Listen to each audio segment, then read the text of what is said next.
വാസ്തവത്തിൽ യേശു കർത്താവ് ഇവിടെ നൽകുന്നത് ഒരു മുന്നറിയിപ്പാണ്. ഈ ഉപദേശങ്ങളെല്ലാം നൽകിയിട്ട് he is warning everybody. അവന്റെ ശിഷ്യന്മാരെ അവൻ വാൺ ചെയ്യുക. അതുകൊണ്ടാണ് പറഞ്ഞത്. അവരോട് വായിക്കുന്ന ഭാഗങ്ങളെല്ലാം വായിക്കുമ്പോഴത്തേക്ക് അവിടെ വരുന്നില്ല. he is warning people. warning. കർത്താവ് എപ്പോഴും ചെയ്യുന്ന ഒരു കാര്യമാണ് വാൺ ചെയ്യുക. എന്താണ്? മുന്നറിയിപ്പ് നൽകുക എന്ന് പറയുന്നത്. മുന്നറിയിപ്പ് നൽകുക. അവൻ സൂക്ഷിക്കാനായിട്ട് പറയുകയാണ്. വാതിൽ സൂക്ഷിച്ചോണം, വഴി സൂക്ഷിച്ചോണം, പ്രവാചകന്മാരെ സൂക്ഷിച്ചോണം, വൃക്ഷത്തെ സൂക്ഷിച്ചോണം, പണി സൂക്ഷിച്ചോണം, അല്ലേ? എല്ലാ കാര്യങ്ങളും താഴോട്ട് പറയുന്ന എല്ലാ കാര്യങ്ങളും വാൺ ചെയ്യുക, ത്രട്ടൻ ചെയ്യുകയല്ല, എന്താണ്? ഭീഷണിപ്പെടുത്തുകയല്ല. കൃത്യത എന്ത് ചെയ്യാണ്? മുന്നറിയിപ്പ് നൽകുകയാണ്. പിശാചാണ് ഭീഷണിപ്പെടുത്തുന്നത്. പിശാച് എന്ന് പറയുന്നത് മുഴുവൻ ഭീഷണിയാണ്. പക്ഷെ കർത്താവ് വന്നിട്ട് ഭീഷണിപ്പെടുത്തുകയല്ല. He's not threatening, he is warning. You understand the difference? ഞാൻ വ്യത്യാസം മനസ്സിലാക്കി. ത്രട്ടൻ ചെയ്യുന്നത് എപ്പോഴും എന്താണ്? ആരാണ്? പിശാചാണ്. പക്ഷെ കർത്താവ് എന്ത് ചെയ്യുന്നുണ്ട്? വാൺ ചെയ്യുന്നുണ്ട്. വാൺ ചെയ്യുന്നു. ആ മുന്നറിയിപ്പുകൾ എവിടെ കാണുന്നത്? ഇത് രണ്ടും കൂടെ തെരഞ്ഞെടുക്കാൻ നമുക്ക് ഒരിക്കലും പറ്റത്തില്ല. രണ്ട് വഴികൾ രണ്ട് ഡെസ്റ്റിനേഷനിലേക്കാണ് പോകുന്നത്. രണ്ട് വഴികൾ രണ്ട് സ്ഥലത്തേക്കാണ് പോകുന്നത്. അതുകൊണ്ട് ഈ രണ്ട് വഴിയെ യാത്ര ചെയ്യാൻ നമുക്ക് പറ്റത്തില്ല. അതുകൊണ്ട് കർത്താവിൽ നിന്ന് എല്ലായ്പ്പോഴും നമ്മൾ ആലോചന പ്രാപിച്ചുകൊണ്ടേയിരിക്കണം. ഏതാണ് വഴി എന്നുള്ള ഇതിന്റെ ബോർഡ് വായിച്ച് പലപ്പോഴും ബോർഡ് വായിച്ച് തെറ്റിദ്ധരിക്കരുത്. അതുകൊണ്ട് ഞാൻ എന്താ പറഞ്ഞത്? ഇന്നത്തെ ഒരു കാര്യം എന്ന് പറയുന്നത്, പല അനാത്മിക കാര്യങ്ങൾക്കും നമ്മൾ കൊടുത്തിരിക്കുന്ന പേരുകൾ ആത്മീകമായ പേരുകൾ. അവിടെ തെറ്റിദ്ധരിപ്പിക്കാൻ ഭയങ്കര എളുപ്പമാണ്. ആ തെറ്റിദ്ധാരണയിൽ നിന്ന് നമ്മൾ ഒഴിവാകണമെങ്കിൽ ഏതാണ് കൃത്യമായ വഴി എന്ന് നമുക്ക് പറഞ്ഞു തരാൻ കഴിവുള്ളവനായ കർത്താവിനെ തന്നെ നമ്മൾ ആശ്രയിച്ചേ പറ്റുള്ളൂ. You need to hear the voice of God. അതുകൊണ്ടാണ് യെശയ്യാവിന്റെ പ്രവചനം 30-ാം അധ്യായം നമ്മൾ വായിക്കുന്ന 21-ാം വാക്യത്തിൽ നിങ്ങൾ വഴി when you are on the crossroads, നിങ്ങൾ വഴിയുടെ മധ്യത്തിലായിരിക്കുമ്പോൾ അല്ലെങ്കിൽ മുന്നോട്ട് പോകാനായിട്ട് നിങ്ങൾക്ക് കഴിയാതെ വന്നിരിക്കുമ്പോൾ വഴി ഇതാകുന്നു, ഇതിലെ നടന്നുകൊള്ളുവീൻ എന്ന് നിങ്ങളുടെ ശബ്ദം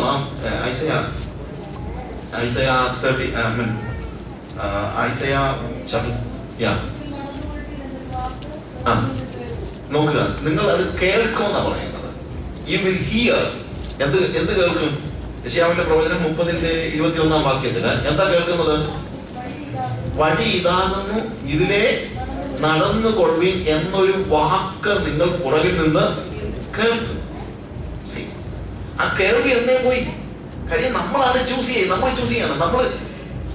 നമ്മൾ ഒരിക്കലും കർത്താവിനോട് ചോദിക്കുന്നില്ല, കർത്താവ് ഏതാ വഴി? നമ്മൾ പറയുന്നതെന്നറിയാമോ? കർത്താവ് എന്റെ വഴിയെ ഞാൻ പോകുമ്പോൾ എന്നെ സഹായിക്കണം എന്നാ പറയുന്നത്. യാക്കോബിന്റെ പ്രാർത്ഥന നമ്മൾ ആലോചിച്ച് നോക്കുക. യാക്കോബ് എന്താ പ്രാർത്ഥിക്കുന്നത്? യാക്കോബിന്റെ നമ്മൾ ഉൽപ്പത്തി പുസ്തകം 28-ാം അധ്യായം നമ്മൾ വായിക്കുമ്പോൾ അവിടെ യാക്കോബ് പറയുന്ന വേഴ്സ് ചാപ്റ്റർ 28 വേഴ്സ് അവിടെ നിങ്ങൾക്കറിയാം, യു നോ ദ സ്റ്റോറി. അവിടെ എന്താണ് അവന് അതിന്റെ ഞാൻ പോകുന്ന 29-ാമത്തെ വാക്യത്തിൽ ദൈവം എന്നോട് കൂടെ ഇരിക്കുകയും ഞാൻ പോകുന്ന ഈ യാത്രയിൽ എന്നെ കാക്കുകയും ഭക്ഷിപ്പാൻ ആഹാരവും ധരിപ്പാൻ വസ്ത്രവും എനിക്ക് തരികയും എന്നെ എന്റെ അപ്പന്റെ വീട്ടിലേക്ക് സൗഖ്യത്തോടെ മടക്കി വരുത്തുകയും ചെയ്യുമെങ്കിൽ യഹോവ എനിക്ക് ദൈവമായിരിക്കും. അവൻ പറയുന്നത്, കർത്താവ് ഞാൻ ഏത് വഴിയെ പോകണമെന്ന് ചോദിക്കല്ല. അവനെന്താ പറയുന്നത്? ഞാൻ പോകുന്ന ഈ യാത്രയിൽ എന്നെ കാക്കുകയും. പെന്തിക്കോസുകാരന്റെ പ്രാർത്ഥനയുടെ പ്രത്യേകത. പെന്തിക്കോസുകാരൻ പറയുന്നത്, കർത്താവെ പോകാനുള്ള വഴിയൊക്കെ ഞാൻ തീരുമാനിച്ചു കഴിഞ്ഞു, നീ എന്തോ ചെയ്തോണം, ഞാൻ പോകുന്ന വഴിയിൽ നീ എന്നെ എന്തോ ചെയ്തോണം, കാത്തോളൂ. ഇതാണ് പെന്തിക്കോസുകാരന്റെ പ്രശ്നം. അവൻ ഒരിക്കലും ചോദിക്കുന്നില്ല, കർത്താവെ ഞാൻ ഏത് വഴിയാണ് പോകേണ്ടതെന്ന് ചോദിക്കുന്നു. അവനെന്താ പറയുന്നത്? ഞാൻ പോകുന്ന വഴിയിൽ നീ എന്നെ കാത്തോളൂ. അങ്ങനെ ഒരു വ്യക്തിക്ക് ഒരിക്കലും ഇടുക്കുവാതിലൂടെ കടക്കാൻ കഴിയത്തില്ല.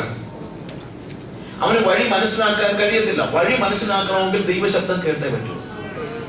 വഴി തെരഞ്ഞെടുക്കേണ്ടത് വാസ്തവത്തിൽ എന്താണ് വഴി എന്നുള്ള തിരിച്ചറിവ് നമുക്ക് ഉണ്ടാകുന്നത് നമ്മുടെ ബുദ്ധിപരമായ ഒരു ആശയമാകാൻ പാടില്ല. നമ്മൾ ചിന്തിക്കുന്നത് ഈ ജോലി ചെയ്യുന്നതാണ് നല്ലത്, ഈ കാര്യങ്ങൾ ചെയ്യുന്നത്, ഈ ബിസിനസ് ചെയ്യുന്നതാണ് നല്ലത്, ഈ കാര്യങ്ങൾ ചെയ്യുന്നതാണ് നല്ലത്.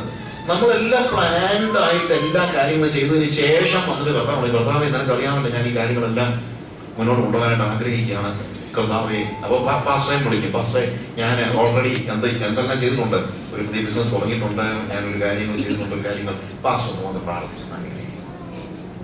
അതായത് അവന് തോന്നിയ വഴിയെ നടക്കാനായിട്ട് പാസ്റ്റർ എന്ത് ചെയ്യണം? പ്രാർത്ഥിച്ച് അനുഗ്രഹിക്കണം. എങ്ങോട്ടായി പോകുന്നത്? ഈ യാത്ര എവിടെയെങ്കിലും ചെന്ന് ചെല്ലുമെന്ന് നിങ്ങൾ ചിന്തിക്കുന്നുണ്ടോ?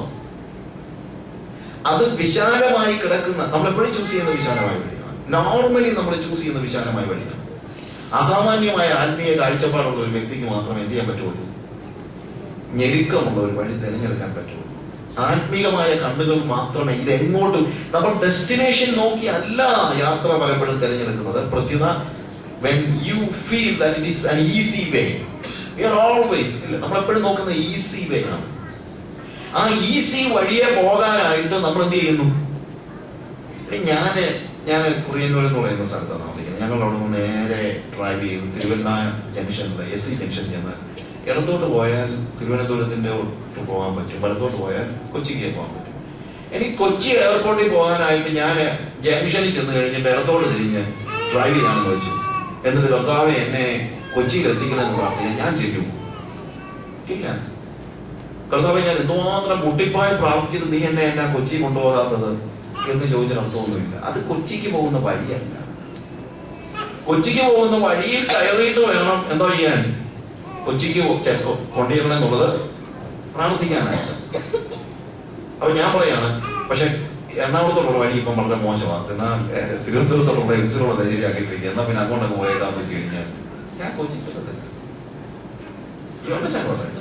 ഇത് തന്നെയാണ് ബന്ധുക്കോസുകാരന് പറ്റിയിരിക്കുന്ന പ്രശ്നം. എന്താ? അവൻ റോങ് പാത്തിൽ, തെറ്റായ വഴിയിൽ കയറി നിന്നിട്ട് എന്താ അവന് ചെന്നെത്തേണ്ട സ്ഥലത്ത് ചെല്ലണമേ എന്ന് അവൻ പ്രാർത്ഥിക്കുകയാണ്. ദൈവത്തിന് എന്ത് ചെയ്യാൻ പറ്റും? അതുകൊണ്ട് വഴി കാണാൻ അല്ലെങ്കിൽ വഴി മനസ്സിലാക്കാനായിട്ട് അവനൊരു he need to sit in the presence of God. എവിടെ സമയം? നമ്മൾ ഈ പലപ്പോഴും പ്രവാചകന്മാരെ വിളിക്കുന്നത് എന്നറിയാമോ? ഒരു കുറുക്ക് വഴി തിരക്കിട്ടോ എന്താണെന്നറിയാമോ? എനിക്ക് ദൈവസന്നിധി ഇരിക്കാൻ നേരമില്ല, പിന്നെ പാവം പിടിച്ച പ്രവാചകന്മാർ വന്നിരുന്ന് ഞാൻ ജോലിക്ക് പോകണം, എനിക്ക് കിട്ടുന്ന കാശിന്റെ ദശാംശം കൊടുത്താൽ മതിയല്ലോ, പ്രവാചകൻ എനിക്ക് വേണ്ടി ഇരുന്നോളുമല്ലോ എന്ന് ഞാൻ പറയുന്നു.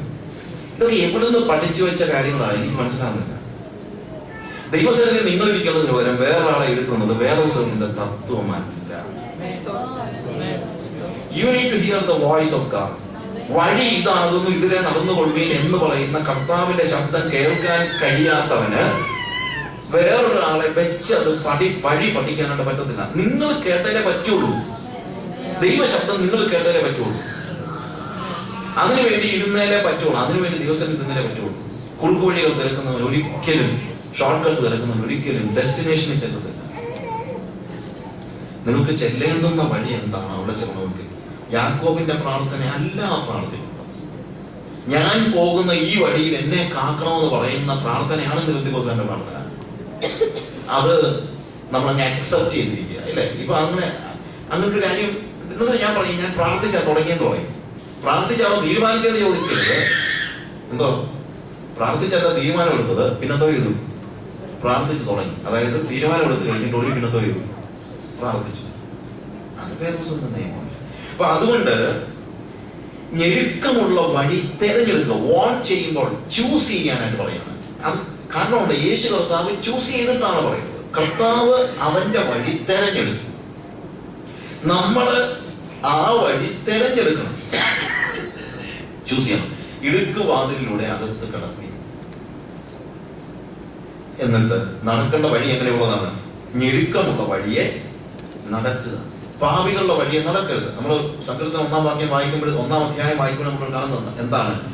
ദുഷ്ടന്മാരുടെ ആലോചന പ്രകാരം നടക്കാതെ, പാപികളുടെ വഴിയെ നിൽക്കാതെ, പരിഹാസികളുടെ ഇവിടത്തിൽ ഇരിക്കാതെ, യഹോവയുടെ ന്യായപ്രമാണത്തിൽ സന്തോഷിച്ചവരുടെ ന്യായപ്രമാണത്തിൽ അപകടത്തിനിരിക്കുന്ന മനുഷ്യൻ. യഹോവ നീതിമാന്മാരുടെ വഴി അറിയുന്നു. അതേ അവൻ അറിയത്തുള്ളൂ, വേറെ വഴി അവൻ അറിയത്തില്ല.